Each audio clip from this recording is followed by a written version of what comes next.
dégg ngeen ay nit yu génn ne Sonko dafa bëgg a politiser affaire inondation yi. C'est quoi politiser les inondations? Nous sommes dans un pays boo xam ne il n'y a aucun moment propice pour critiquer le régime. Le régime lui mun na toog toute l'année di bàkku maa def lii maa def lii du Macky Sall moo fi ne woon en 4 ans j'ai réglé le problème des inondations def ko élément de campagne. Quand est-ce qu'il faut critiquer un régime? Da ngay bàyyi ba lépp jaar yoon nga critiquer un régime. C'est ça qu'on veut nous faire croire au Sénégal.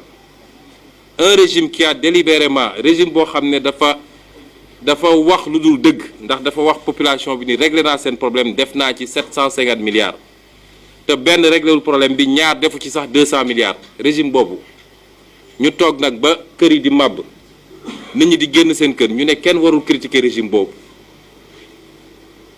ñooñu di ko wax li tubaab naan hypocrite wolof di ko wax ndaafeq loolu lañu. Les populations n'ont pas besoin de riz dañu bëgg lañ leen digoon ne leen ndox dootu fi ñëw réglé nañ ko def nañ fi 750 milliards loolu la ñu bëgg ñu réglé ko. ku digoon Sénégalais yi naa def 750 milliards il y aura plus d'inondation et à 1 an de la fin d'un programme de 10 ans amoo la wax lu dul def nañu 80 milliards tu as échoué. Macky Sall a échoué parce que il a détourné les priorités talatul ay assainissement wala éducation wala xam ngeen lu mu tal.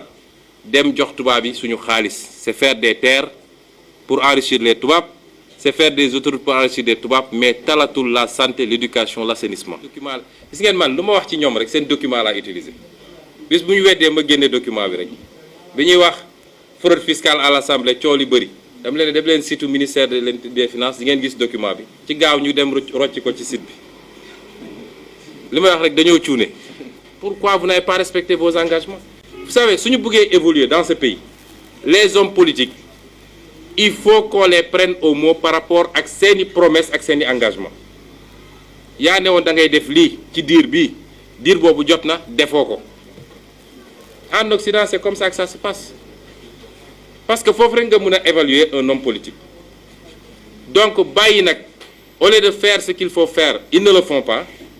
Bayi ba catastrophe am ñu débarquer fi di joxé ay ciment ki ay ceeb c'est manquer de respect aux Sénégalais. Ils devaient même avoir honte de le faire parce que bu ñu defoon li ñu war a def tey ces populations n'auraient pas besoin qu'on leur donne du ciment et du fer. Et je vous dis que c'est dans tous les secteurs nag là on est dans le secteur de l'assainissement mais secteur boo jël noonu la.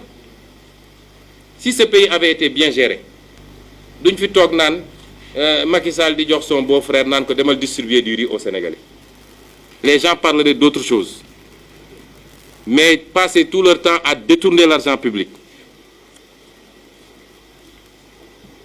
Des conglomérats d'escrocs publics.